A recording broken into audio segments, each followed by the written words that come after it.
So let's have our morning cup of joe. This morning, we're going to talk about cathartic pills.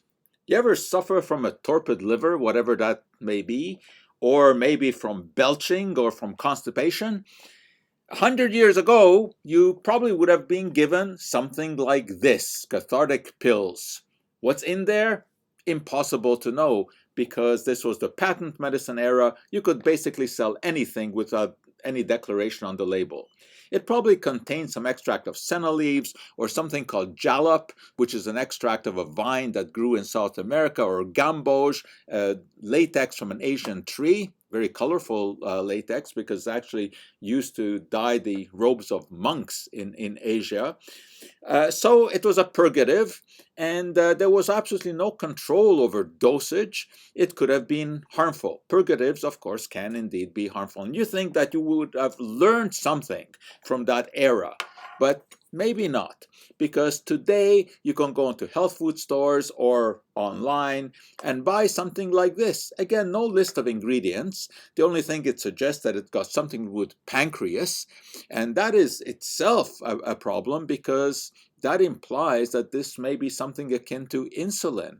Well, anyone who's diabetic who goes for this, of course, is taking a big risk. We don't know what is in there.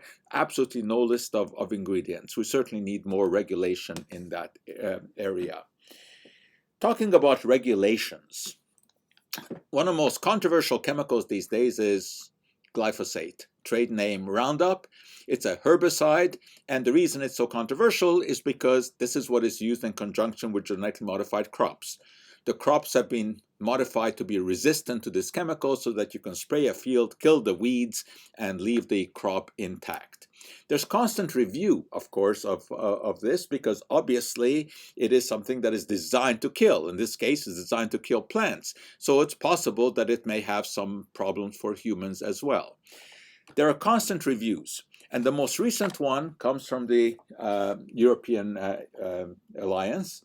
And they have looked at every study just about that has come out in the last 5 years, reviewed it all, and very, very interesting conclusions. 11,000 pages is what they have reviewed.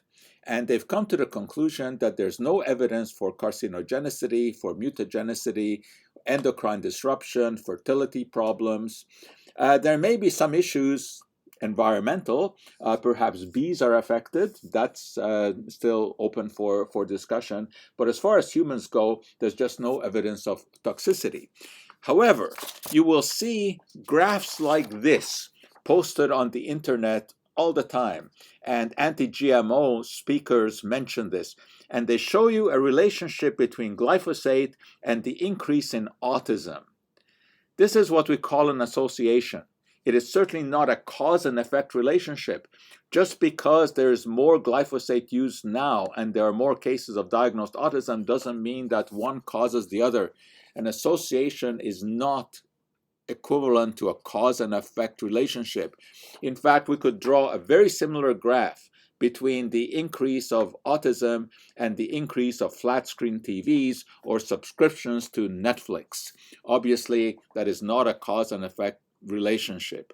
So this is something that you always have to keep in mind when you see relationships like this, that associations are not the same as cause and effect. And also keep in mind that these days we should have better regulations about substances that are available on the internet or in health food stores, but unfortunately we have not learned so much since the days when you could sell substances that contain potentially toxic materials without any penalty whatsoever.